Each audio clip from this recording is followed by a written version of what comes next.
Hi ಎಲ್ಲ big boss ಲವರ್ಸಿಗೆ ನನ್ನ ಕಡೆಯಿಂದ big hi. Big boss Kannada season 12ನ ವಿನ್ನರ್ ಆದಂತಹ ನಮ್ಮ ಗಿಲ್ಲಿ ನಟನವರು ನಿಜವಾಗ್ಲೂ ನೋಡಿ, ನಮಗೆ ಗಿಲ್ಲಿ ನಟ ಅವರು ಅನ್ನೋ ಒಂದು ಗೌರವ ಬಂತು ನೋಡಿ. ಇಷ್ಟು ದಿನ ನಾವು ಗಿಲ್ಲಿ ಗಿಲ್ಲಿ ಗಿಲ್ಲಿ ಅಂತಿದ್ದು, ಈಗ ಗಿಲ್ಲಿ ನಟ ಅವರು ಅನ್ನೋ ಒಂದು ಮರ್ಯಾದೆ ಬಂತು. ಯಾಕೆಂದರೆ ಏನು ಇವತ್ತೆಲ್ಲ ಸೋಷಿಯಲ್ ಮೀಡಿಯಾದಲ್ಲಿರ್ಬೋದು, ಯೂಟ್ಯೂಬಲ್ಲಿರ್ಬೋದು, ನ್ಯೂಸ್ ಚಾನಲ್ಗಳಲ್ಲಿರ್ಬೋದು, ಟ್ವಿಟ್ಟರ್ ಇರ್ಬೋದು, ಫೇಸ್ಬುಕ್ ಇರ್ಬೋದು, ಇನ್ಸ್ಟಾಗ್ರಾಮ್, ಎಲ್ಲ ಕಡೆ ಅಂದರೆ ಇಷ್ಟು ದಿನ ಒಬ್ಬ ಕಾಮಿಡಿಯನ್ ಅಂತ ನೋಡಿ ಕಾಮಿಡಿಯನ್ ಥರ ಮಾತಾಡಿಸ್ತಿದ್ದಂಥವ್ರು, ಕಾಮಿಡಿಯನ್ ಅಂತ ಹೇಳ್ತಿದ್ದಂಥವ್ರು ಇವತ್ತು ರೆಸ್ಪೆಕ್ಟ್ ಕೊಟ್ಟು ನ್ಯೂಸ್ ಚಾನಲ್ಗಳಲ್ಲಿ ಗಿಲ್ಲಿಯವರ ಹೆಸರನ್ನ ಹೇಳೋ ರೀತಿಯಾಗಿದೆ. ನಿಜವಾಗ್ಲೂ ಇದು ಒಂಥರ ಮಿರಾಕಲ್ ಅಂತಲೇ ಹೇಳ್ಬೋದು. ಯಾಕೆಂದರೆ ಸೋಷಿಯಲ್ ಮೀಡಿಯಾದಲ್ಲಿ ನಿನ್ನೆ ಸಂಜೆ 6 ಗಂಟೆಯಿಂದ ಇಲ್ಲಿ ತನಕ ಅದು ಎಷ್ಟು ಪೋಸ್ಟ್ಗಳು ಮಾಡಿದಾರೋ ಗೊತ್ತಿಲ್ಲ. ಗಿಲ್ಲಿಯ ಬಗ್ಗೆ ಎಲ್ಲ ಕಡೆಯಿಂದನೂ ಪೋಸ್ಟ್ ಮಾಡಿದ್ದಾರೆ. ಅದು ನ್ಯೂಸ್ ಚಾನಲ್ಗಳಾಗಿರ್ಬೋದು, ಅದೇ ರೀತಿ ಕಲರ್ಸ್ ಕನ್ನಡ ವಾಹಿನಿಯವರಾಗಿರ್ಬೋದು, ಎಲ್ಲ ಕಡೆ ನಮ್ಮ ಗಿಲ್ಲಿಯವರಿಗೆ ಒಂದು ಅಭಿನಂದನೆ ಹೇಳ್ತಾ ಇದ್ದಾರೆ. ಹೌದು, ಸೂಪರ್, ಓಕೆ, ಇಂಥ ಒಂದು ಒಳ್ಳೆ ದೊಡ್ಡ ಪ್ರೊಡಕ್ಷನಲ್ಲಿ ಗಿಲ್ಲಿ ಸಿನಿಮಾ ಮಾಡ್ತಿದ್ದಾರಾ ಅಂತೇಳಿ. ನಿಜವಾಗ್ಲೂ ಗಿಲ್ಲಿ ಬಗ್ಗೆ ನಾನು ಕೆಲವಷ್ಟು ವಿಷಯಗಳು ನಾನು ನಿಮಗೆ ಹೇಳ್ತಾ ಹೋಗ್ತೀನಿ. ನನಗೆ ಗಿಲ್ಲಿಯವರ ಫ್ಯಾನ್ಸ್ ಬಗ್ಗೆ ತುಂಬಾ ಮರ್ಯಾದೆ ಜಾಸ್ತಿ ಆಗಿದೆ.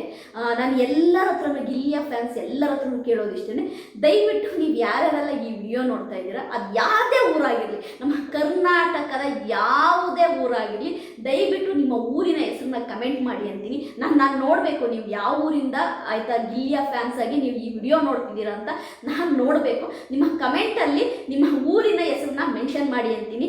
ಯಾಕೆ ಅಂದರೆ ನೋಡಿ ಸ್ನೇಹಿತರೆ, ಇಲ್ಲಿ ಒಂದು ವಿಷಯ ಹೇಳಕ್ಕೆ ಇಷ್ಟಪಡ್ತೀನಿ.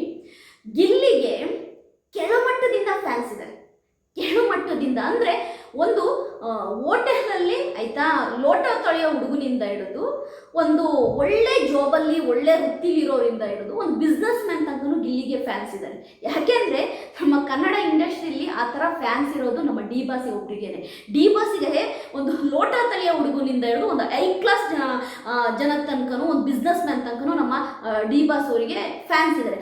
ಹಾಗಾಗಿನೇ ಫ್ಯಾನ್ಸುಗಳು ಅವರೇನೆ ಗ್ರೌಂಡಿಗೆ ಇಳಿದು ಯಾಕೆ ವರ್ಕ್ ಮಾಡ್ತಾರೆ ಅಂತಂದರೆ, ನಮ್ಮ ದರ್ಶನ್ ಸರ್ ಅವ್ರ ಮೂವಿ ಬಂದಾಗ ಅವರೇ ಪ್ರಮೋಷನ್ ಯಾಕೆ ಮಾಡ್ತಾರೆ ಅಂದರೆ, ಆ ಲೋಕಲ್ಲು ಆಯಿತಾ, ನಮ್ಮ ಭಾಷೆ, ನಮ್ಮ ನಾಡು ಅಂದರೆ ಆ ಲೋಕಲ್ಲಿಂದ, ಆ ಕೆಳಮಟ್ಟದಿಂದ ಬರುವಂತಹ ಸಪೋರ್ಟ್ ಇದೆಯಲ್ಲ, ಅದು ತುಂಬ ಸ್ಟ್ರಾಂಗ್ ಆಗಿರುತ್ತೆ. ತುಂಬ ಸ್ಟ್ರಾಂಗ್ ಅಂದರೆ ತುಂಬ ಸ್ಟ್ರಾಂಗು. ಅದು ನಮ್ಮ ಲೋಕಲ್ ಹುಡುಗರುಗಳು ಯಾರನ್ನಾದರೂ ಒಬ್ಬರನ್ನ ಹೀರೋ ಅಂದ್ಕೊಂಡ್ರು ಅಂದರೆ ಅವನಿಗೋಸ್ಕರವಾಗಿ ಅವ್ರು ಪ್ರಾಣ ಬೇಕಾದರೂ ಕೊಡ್ತಾರೆ, ಅವ್ರಿಗೋಸ್ಕರವಾಗಿ ಏನು ಬೇಕಾದರೂ ಮಾಡ್ತಾರೆ. ಅದನ್ನು ನಾನು ಡಿ ಬಾಸ್ ಆದಮೇಲೆ ನೋಡಿದ್ದು ನಮ್ಮ ಗಿಲ್ಲಿಯವರಿಗೆ. ತುಂಬ ತುಂಬ ಕೆಳಮಟ್ಟದಿಂದ ಮೇಲ್ಮಟ್ಟದ ತನಕ ಫ್ಯಾನ್ಸ್ ಇದ್ದಾರೆ. ಅಂದರೆ ಅವರ ವೃತ್ತಿ ಯಾವುದೇ ಆಗಿರ್ಬೋದು, ಅವರ ಕಾಯಕ ಯಾವುದೇ ಆಗಿರ್ಬೋದು, ಬಟ್ ಗಿಲ್ಲಿಗೆ ಹೇಗೆ ನಮ್ಮ ಡಿ ಬಾಸ್ ದರ್ಶನ್ ಅವ್ರನ್ನ ಇಷ್ಟಪಡ್ತಾರೆ, ಅದೇ ರೀತಿ ಗಿಲ್ಲಿಯವ್ರನ್ನೂ ಕೂಡ ಇಷ್ಟಪಡ್ತಾ ಇದ್ದಾರೆ. ನಾನು ಅದಕ್ಕೆ ಹೇಳಿದ್ದು, ನೀವು ಯಾವ್ಯಾವ ಊರಿಂದ ನೀವು ಮೆಸೇಜ್ ಹಾಕ್ತೀರಾ, ಈ ವಿಡಿಯೋ ನೋಡ್ತೀರಾ, ದಯವಿಟ್ಟು ನಿಮ್ಮ ಊರನ್ನ ಮೆನ್ಷನ್ ಮಾಡಿ ಅಂತ. ಓಕೆ, ತುಂಬ ಜನ ನಿನ್ನೆಯಿಂದ ಕೆಲವಷ್ಟು ಬ್ಯಾಡ್ ಕಮೆಂಟುಗಳು ಬರ್ತಾ ಇದ್ದಾವೆ. ತುಂಬ ಜನ ಇದನ್ನ ತುಂಬ ಚೆನ್ನಾಗಿ ಸೆಲೆಬ್ರೇಟು ಮಾಡ್ತಾ ಇದ್ದಾರೆ. ಇಲ್ಲಪ್ಪ, ಹುಡುಗ ಸೂಪರು ಆಯಿತಾ, ಒಂದು ಒಳ್ಳೆ ಆಪರ್ಚುನಿಟಿ ಸಿಕ್ಕಿದೆ ಅನ್ನೋರು ಇದ್ದಾರೆ. ಇನ್ನು ಕೆಲವಷ್ಟು ಜನ ಅಯ್ಯೋ ಅವ್ನು ತುಂಬ ಲೇಜಿ ಫೆಲೋ, ಅವ್ನು ಹಾಗೆ ನಾವು ಬಿಗ್ ಬಾಸ್ ಮನೇಲಿ ನೋಡಿದ್ದೀವಿ ಆಯಿತಾ, ಅವನು ಏನು ಮಾಡ್ತಾನೆ ಹಾಗೆ ಹೀಗೆ ಅನ್ನೋರು ಇದ್ದಾರೆ ಆಯಿತಾ. ಇಲ್ಲಿ ನಾನು ನಿಮಗೆ ಒಂದನ್ನು ಹೇಳೋಕ್ಕೆ ಇಷ್ಟಪಡ್ತೀನಿ. ಸಿನಿಮಾ ಮಾಡೋದು ಅನ್ನೋದು, ಒಂದು ಹೀರೋ ಆಗೋದು ಅನ್ನೋದು ಅಷ್ಟು ಈಸಿ ಅಲ್ಲ. ಒಬ್ಬ ಪ್ರೊಡ್ಯೂಸರು, ಅದು KVN company, KVN production company ಅಂತವರು ದುಡ್ಡು ಹಾಕ್ತಾರೆ ಕೋಟ್ಯಾಂತರ ರೂಪಾಯಿ ಅಂತ ಅಂದರೆ, ಅದನ್ನು ಅವರು ಸುಮ್ಮನೆ ಆಗ್ತಾ ಇಲ್ಲ. ಗಿಲ್ಲಿ ನಟ ಅವ್ರ ಮೇಲೆ ಅವರು ಕೋಟ್ಯಾಂತರ ರೂಪಾಯಿ ದುಡ್ಡು ಹಾಕ್ತಿದ್ದಾರೆ ಅಂದರೆ, ಅಂತಹ ಒಂದು ದೊಡ್ಡ ಪ್ರೊಡಕ್ಷನ್ ಕಂಪ್ನಿಗೆ ಗಿಲ್ಲಿಯ ಮೇಲೆ ಭರವಸೆ ಇದೆ. ಗಿಲ್ಲಿಯ ಆಕ್ಟಿಂಗ್ ಮೇಲೆ ಭರವಸೆ ಇದೆ, ಅವನ ಟ್ಯಾಲೆಂಟ್ ಮೇಲೆ ಭರವಸೆ ಇದೆ. ಟ್ಯಾಲೆಂಟ್ ಗುರು, ಅಲ್ಟಿಮೇಟ್ ಟ್ಯಾಲೆಂಟ್. ಒಬ್ಬ ಸೀರಿಯಲ್ ಮಾಡುತ್ತಿದ್ದಂತಹ ಒಬ್ಬ ಹುಡುಗ ಇವತ್ತು ಆಯ್ತಾ 500-600 ಕೋಟಿಯ ಒಂದು ಟಾಕ್ಸಿಕ್ ಮೂವಿ ಮಾಡ್ತಾ ಇದ್ದಾನೆ KVN ಪ್ರೊಡಕ್ಷನ್ನಲ್ಲಿ. ಅದೇ ರೀತಿ ಒಂದು ರಾಮಾಯಣ ಅಂತ ಮೂವಿಲಿ ರಾವಣನಾಗಿ ಆಯ್ತಾ 100 ಕೋಟಿ ರೆಮ್ಯುನರೇಷನ್ ತಗೊಂಡು ಬಾಲಿವುಡ್ಡಲ್ಲಿ ಒಂದು ರಾಮಾಯಣ ಸಿನಿಮಾ ಮಾಡ್ತಾ ಇದ್ದಾನೆ ಅಂದರೆ ಅವನ ಟ್ಯಾಲೆಂಟು ಗುರು, ಅವನ ಟ್ಯಾಲೆಂಟು. ಯಾಕೆಂದರೆ ಇದೇ ಥರ ನಮ್ಮ ಯಶ್ ಅವ್ರಿಗೂ ಕೂಡ ಕಾಲಿ ಎಳೆದವರೇ ಜಾಸ್ತಿ. ಆದರೆ ಅವರ ಶ್ರಮ, ಅವರ ಟ್ಯಾಲೆಂಟು ಇವತ್ತು ಅಷ್ಟು ಮಟ್ಟಕ್ಕೆ ತಗೊಂಡೋಗಿ ನಿಲ್ಲಿಸಿದೆ. ಇವತ್ತು ನನಗೆ ಟಾಕ್ಸಿಕ್ ಮೂವಿಯನ್ನು ನಿರ್ಮಾಣ ಮಾಡ್ತಿರುವಂಥ KVN ಸಂಸ್ಥೆ ಇವತ್ತು ಗಿಲ್ಲಿ ಅವರ ಸಿನಿಮಾವನ್ನು ನಿರ್ಮಾಣ ಮಾಡ್ತಿದೆ ಅಂದರೆ ನಿಜವಾಗ್ಲೂ ಯಶ್ ಮತ್ತು ಗಿಲ್ಲಿ ನಟ ಇಬ್ಬರನ್ನೂ ಕೂಡ ನಾನು ನಿಜವಾಗ್ಲೂ ಒಂದೇ ತಕ್ಕಲಿ ಇಟ್ಕೊಂಡು ತೂಗೋ ರೀತಿ ಆಗ್ತಾ ಇದೆ ನನಗೆ. ಯಾಕೆ ಅಂತಂದರೆ ಗಿಲ್ಲಿಯ ಈ ಮೊದಲನೇ ಸಿನಿಮಾ ಸೂಪರ್ ಹಿಟ್ ಆಯಿತು ಅಂತ ಅಂದರೆ ಖಂಡಿತವಾಗ್ಲೂ ಗಿಲ್ಲಿಯ ರೆಮ್ಯುನರೇಷನ್ನು ಅದರ ಒಟ್ಟಿಗೆ ಗಿಲ್ಲಿಯ ಸ್ಟಾರ್ಟಪ್ ಕೂಡ ನೆಕ್ಸ್ಟ್ ಲೆವೆಲ್ಗೆ ಹೋಗುತ್ತೆ. ಯಾಕೆ ಅಂದರೆ ಗಿಲ್ಲಿ ಒಂಥರ ಫ್ಲೆಕ್ಸಿಬಲ್ ಆ್ಯಕ್ಟರ್ ಅಂತಲೇ ಹೇಳ್ಬೋದು. ಗಿಲ್ಲಿನ ತುಂಬ ಫ್ಲೆಕ್ಸಿಬಲ್ ಆ್ಯಕ್ಟರು ಗಿಲ್ಲಿ. ಯಾವುದೇ ಆ್ಯಕ್ಟಿಂಗ್ ಆದ್ರೂ ತುಂಬ ಚೆನ್ನಾಗಿ ಮಾಡ್ತಾನೆ. ಮತ್ತು ಅವನು ನಿಜಾಯಿತಿ ಮನುಷ್ಯ. ನಿಜ ಏನಿದೆ ಅದನ್ನು ಇದ್ದಕ್ಕಿದ್ದಂಗೆ ಹೇಳೋ ಮನುಷ್ಯ. ಇದಕ್ಕೊಂದು ಬಿಗ್ ಎಕ್ಸಾಂಪಲ್ ಕೊಡ್ತೀನಿ. ಬಿಗ್ ಬಾಸ್ ಕನ್ನಡ ಸೀಸನ್ 12ನ ವಿನ್ ಆದಂತಹ ಗಿಲ್ಲಿ ಅವರಿಗೆ ಅದೇ ವೇದಿಕೆಯಲ್ಲಿ ನಮ್ಮ ಕಿಚ್ಚ ಸುದೀಪ್ ಸರ್ ಅವರು 10 ಲಕ್ಷ ರೂಪಾಯಿನ ನಮ್ಮ ಗಿಲ್ಲಿ ಅವರಿಗೆ ಕೊಡ್ತಾರೆ. ಅಂದರೆ 10 ಲಕ್ಷ, ನನ್ನ ಕಡೆಯಿಂದ 10 ಲಕ್ಷ ರೂಪಾಯಿನ ನಾನು ಗಿಲ್ಲಿಗೆ ಕೊಡ್ತಾ ಇದ್ದೀನಿ ಅಂತಾರೆ. ಅಂದರೆ ಇಡೀ ಬಿಗ್ ಬಾಸ್ ನಾನು ನೋಡಿರುವಂತಹ ನಮ್ಮ ಕಿಚ್ಚ ಸುದೀಪ್ ಅವರು ಅಕಸ್ಮಾತ್ ಅವನು ನಾಟಕ ಮಾಡ್ತಿದ್ರೆ ಬಿಗ್ ಬಾಸ್ ಮನೆ ಒಳಗಡೆ, ಅವನು ಕಲ್ಮಶ ಇರುವಂಥ ವ್ಯಕ್ತಿ ಆಗಿದ್ದಿದ್ರೆ ಅಂಥ ಸ್ಟೇಜ್ ಮೇಲೆ ವಿನ್ನರ್ ಆಗಿರುವಂತಹ ನಮ್ಮ ಗಿಲ್ಲಿ ನಟ ಅವರಿಗೆ 10 ಲಕ್ಷ ರೂಪಾಯಿ ಕೊಡ್ತೀನಿ ನಾನು. ಅವ್ನ ಗೇಮ್ ನನಗೆ ಇಷ್ಟ ಆಯಿತು, ಅವ್ನ ಆನೆಸ್ಟಿ ನನಗೆ ಇಷ್ಟ ಆಯಿತು, ನಾನು ಹಿಂಗೆ ಅನ್ನೋದು ನಾನು ಆನೆಸ್ಟಾಗಿ ಒಪ್ಕೊಳ್ಳುವಂಥ ಮನುಷ್ಯ, ಹಾಗಾಗಿ ನಾನು 10 ಲಕ್ಷ ಕೊಡ್ತಿದ್ದೀನಿ ಅಂದರು. ನೋಡಿ, ಅದನ್ನೇ ಹೇಳೋದು ನಾನು. ಯಾವಾಗ್ಲೂ ಪ್ರಾಮಾಣಿಕವಾಗಿ ಇರೋರಿಗೆ ಯಾವತ್ತಾದ್ರೂ ಒಂದಿನ ದೇವ್ರು ಕೈ ಹಿಡಿತಾನೆ ಅನ್ನೋದಕ್ಕೆ ಗಿಲ್ಲಿ ಒಂದು ಉದಾಹರಣೆ ಅಂತಲೇ ಹೇಳ್ಬೋದು. ಓಕೆ, ಗಿಲ್ಲಿಯ ಬಗ್ಗೆ ಕೇಳಿ ಬರ್ತಿರುವ ವಿಷಯ ಏನು ಅಂತಂದರೆ, ಗಿಲ್ಲಿಗೆ ಈ ಬಿಗ್ ಬಾಸ್ನ ವಿನ್ ಆದ್ಮೇಲೆ ಗಿಲ್ಲಿ ಯಾರ ಒಟ್ಟಿಗೂ ಬೆರೀತಾ ಇಲ್ಲ. ತುಂಬ ಅವನೇ ಪಾಡಿಗಿದ್ದಾನೆ. ಅವನ ಹಳೆಯ ಸ್ನೇಹಿತರೊಟ್ಟಿಗೆ ಯಾರೊಟ್ಟಿಗೂ ಬೆರೀತಾ ಇಲ್ಲ. ಅವನ ಪಾಡಿಗೆ ಅವನಿದ್ದಾನೆ. ಅವನಿಗೆ ದುಡ್ಡು ಬಂತು, ಅಹಂಕಾರ ಬಂತು, ಹಾಗೆ ಹೀಗೆ ಅಂತ ಅನ್ನೋರಿಗೆ ನಾನು ಒಂದೇ ಹೇಳೋದು, ಗುರು, ಒಂದು ಸಿನಿಮಾಗೆ ಹೀರೋ ಆಗಬೇಕು, ಒಂದು ಸಿನಿಮಾದಲ್ಲಿ ನಾವು ಒಳ್ಳೆ ರೀತಿಯಾಗಿ ಆ್ಯಕ್ಟ್ ಮಾಡಬೇಕು, ಆ ಸಿನಿಮಾಗೆ ನಾವು ತಯಾರಿ ಮಾಡಬೇಕು ಅಂದಾಗ ಗುಂಪು ಕಟ್ಕೊಂಡು ಎಣ್ಣೆ ಹೊಡೆಯೋದು, ಗುಂಪು ಕಟ್ಕೊಂಡು ಸ್ಮೋಕ್ ಮಾಡೋದು, ಗುಂಪು ಕಟ್ಕೊಂಡು ರೆಸ್ಟೋರೆಂಟಿಗೆ ಹೋಗ್ಕೊಂಡು ಬೀದಿ ಸುತ್ತಿದ್ರೆ ಅವ್ನು ಹೀರೋ ಆಗಲ್ಲ ಗುರು. ಅವನಾಗಲ್ಲ ಹೀರೋ. ಅವನಿಗೆ ಪ್ರಾಮಾಣಿಕ ಪ್ರಯತ್ನ ಇರಬೇಕು, ಅವನು ಓಡ್ತಾ ಇರಬೇಕು ಅವ್ನು ಗೋಲ್ ನೋಡಿಕೊಂಡು. ಬಿಗ್ ಬಾಸ್ ಮುಗಿದ ಮೇಲೆ ಗಿಲ್ಲಿ ಟೋಟಲ್ ಚೇಂಜ್ ಆಗೋಕ್ಕೆ ಕಾರಣ ಅವನಿಗೊಂದು ಗುರಿ ಇತ್ತು, ನಾನು ಹೀರೋ ಆಗಬೇಕು ಗುರು. ಅದಕ್ಕೆ ಇವತ್ತು KVN ಸಂಸ್ಥೆ ಒಂದು ಬಿಗ್ ಪ್ರೊಡಕ್ಷನ್ ಕಂಪ್ನಿ ಇಂಡಿಯಾದಲ್ಲೇ ಇವತ್ತು ನಮ್ಮ ಚಿರಂಜೀವಿ ಸರ್ ಅವ್ರದ್ದು 158ನೇ ಸಿನಿಮಾನ ಲಾಂಚ್ ಮಾಡ್ತಾ ಇದ್ದಾರೆ. ಆ ಮೂವಿಗೆ ಇವರೇ ಪ್ರೊಡಕ್ಷನ್, KVN ಪ್ರೊಡಕ್ಷನ್ ಅವರು. ಅಂತಹ ಒಂದು ಪ್ರೊಡಕ್ಷನ್ ಕಂಪ್ನಿಯವರು ನಮ್ಮ ಗಿಲ್ಲಿಯನ್ನು ನಂಬಿ ಒಂದು ಸಿನಿಮಾ ಮಾಡ್ತಿದ್ದಾರೆ ಅಂದರೆ ಅವನ ವ್ಯಕ್ತಿತ್ವ ಅವನು ಹೇಗೆ ಅವನು ಬೆಳೆಸ್ಕೋಬೇಕು, ಅವನದು ಹೆಂಗೆ ಮೊದಲಿದ್ದ ಗಿಲ್ಲಿಗೂ ಈಗಿರೋ ಗಿಲ್ಲಿಗೂ ಅವ್ನು ಹೆಂಗೆ ಅದನ್ನು ಬದಲಾಯಿಸ್ಕೊಂಡಿದ್ದಾನೆ ಅಂದರೆ ಕಾರಣ ಇಷ್ಟೇ. ಈಗ ನಾವು ಮೊದಲಿದ್ದಂತಹ ನಮ್ಮ ಯಶ್ ಸರ್ ಅವ್ರನ್ನ, ಈಗಿರೋ ಯಶ್ ಸರ್ ಅವ್ರನ್ನ ನೋಡಿದರೆ ಎಲ್ಲೋದೆಲ್ಲೋ ಇದೆ. ಅಂದರೆ ಅವರು ಅದಕ್ಕಷ್ಟು ಹಾರ್ಡ್ ವರ್ಕ್ ಮಾಡಿದ್ದಾರೆ. ಆಯಿತಾ, ನಮ್ಮ ಯಶ್ ಸರ್ ಹೇಳೋ ರೀತಿ ನಾವು ಲೈಫಲ್ಲಿ ಸಕ್ಸಸ್ ಆದರೆ ಎಲ್ಲರೂ ಹೇಳ್ತಾರೆ ನಮ್ಮವನು ಯಶ್ ಅಂತಾರೆ. ಲೈಫಲ್ಲಿ ಸಕ್ಸಸ್ ಆಗ್ದಂಗಿದ್ರೆ ಯಾರು ನಮ್ಮವರು ಅಂತ ಅನ್ನಲ್ಲ, ಲೈಫಲ್ಲಿ ಸಕ್ಸಸ್ ಆಗೋದು ನೋಡಿ ಅಂತಾರೆ. ಇಲ್ಲಿ ಗಿಲ್ಲಿ ನಟ ಅವರ ಸಿನಿಮಾದ ಮುಹೂರ್ತ ಬಂದ್ಬಿಟ್ಟು ಇದೇ 21ನೇ ತಾರೀಕು ಗ್ರ್ಯಾಂಡಾಗಿ ಮುಹೂರ್ತ ಆಗ್ತಾ ಇದೆ. ಅದರ ಒಟ್ಟಿಗೆ ಗಿಲ್ಲಿಯವರ ಸಿನಿಮಾದಲ್ಲಿ ಯಾರ್ಯಾರೆಲ್ಲ ವರ್ಕ್ ಮಾಡ್ತಾ ಇದ್ದಾರೆ ಅದೆಲ್ಲವೂ ಕೂಡ ನಿಮಗೆ ಗೊತ್ತಾಗುತ್ತೆ. ಅದೇ ರೀತಿ ಗಿಲ್ಲಿಯವರ ಜೊತೆ ಆ್ಯಕ್ಟ್ ಮಾಡ್ತಿರುವಂಥ ಹೀರೋಯಿನ್ ಬಗ್ಗೆ ನಿಮ್ಗೊಂದು ಬಿಗ್ ಅಪ್ಡೇಟ್ ಇದೆ. ಬೆಳಿಗ್ಗೆ ಒಂದು 6 ಗಂಟೆ 6:30 ನಾನು ಅಪ್ಲೋಡ್ ಮಾಡ್ತೀನಿ ವಿಡಿಯೋನ. ಅದನ್ನು ನೋಡಿ, ಯಾಕೆ ಅಂದರೆ ನನಗೂ ಕೂಡ ಆ ಒಂದು ಕ್ಲೂ ಈಗ ಅರ್ಥ ಆಗ್ತಿದೆ ನನಗೆ. ಅದು ಪರಿಪೂರ್ಣವಾಗಿ ನನಗೆ ಅರ್ಥ ಆದಮೇಲೆ ನಾನು ನಿಮಗೆ ವಿಡಿಯೋ ಮಾಡ್ತೀನಿ. ನಾನು ನಿಜವಾಗ್ಲೂ ನಾಳೆ ಬೆಳಗ್ಗೆ ನಿಮಗೆ ಅದ್ರ ಬಗ್ಗೆ ಒಂದು ಬಿಗ್ ಅಪ್ಡೇಟ್ ಕೊಡ್ತೀನಿ. ಅದರೊಟ್ಟಿಗೆ ನಾನು ನಿಮಗೆ ಹೇಳೋಕ್ಕೆ ಇಷ್ಟಪಡ್ತಿರೋದು ಏನು ಗೊತ್ತಾ, ತುಂಬ ಜನ ಹೇಳ್ತಿರೋದು ಬಿಗ್ ಬಾಸಲ್ಲಿ ವಿನ್ ಆದವರಿಗೆ ಚಾನ್ಸ್ ಸಿಕ್ಕಲ್ಲ, ಬಿಗ್ ಬಾಸಲ್ಲಿ 11 ಸೀಸನ್ ವಿನ್ ಆಗಿರೋರು ಇನ್ನೂ ಇಲ್ಲಿವರೆಗೂ ಯಾವುದೇ ಸಿನಿಮಾ ಮಾಡಿರೋ ನಾವು ನೋಡಿಲ್ಲ, ಯಾವ ಸಿನಿಮಾ ಕೂಡ ಇಟ್ಟು ಆಗಿಲ್ಲ, ಅವ್ರು ಸಿನಿಮಾ ಮಾಡಿಲ್ಲ, ಅವ್ರು ಇಟ್ಕೊಂಡು ಸಿನಿಮಾ ಮಾಡೋಕ್ಕೆ ಯಾವ ಪ್ರೊಡ್ಯೂಸರ್ ಬರ್ತಾರೆ ಅಂತ ಹೇಳೋರು. ಬಿಗ್ ಬಾಸ್ ವಿನ್ ಆದವರಿಗೆ, ಬಿಗ್ ಬಾಸಲ್ಲಿ ಇದ್ದವ್ರಿಗೆ ಯಾರು ಇವ್ರನ್ನ ಹಾಕ್ಕೊಂಡು ಫಿಲ್ಮ್ ಮಾಡೋಕ್ಕೆ ಪ್ರೊಡ್ಯೂಸರ್ ಬರ್ತಾರೆ ಅನ್ನೋರು.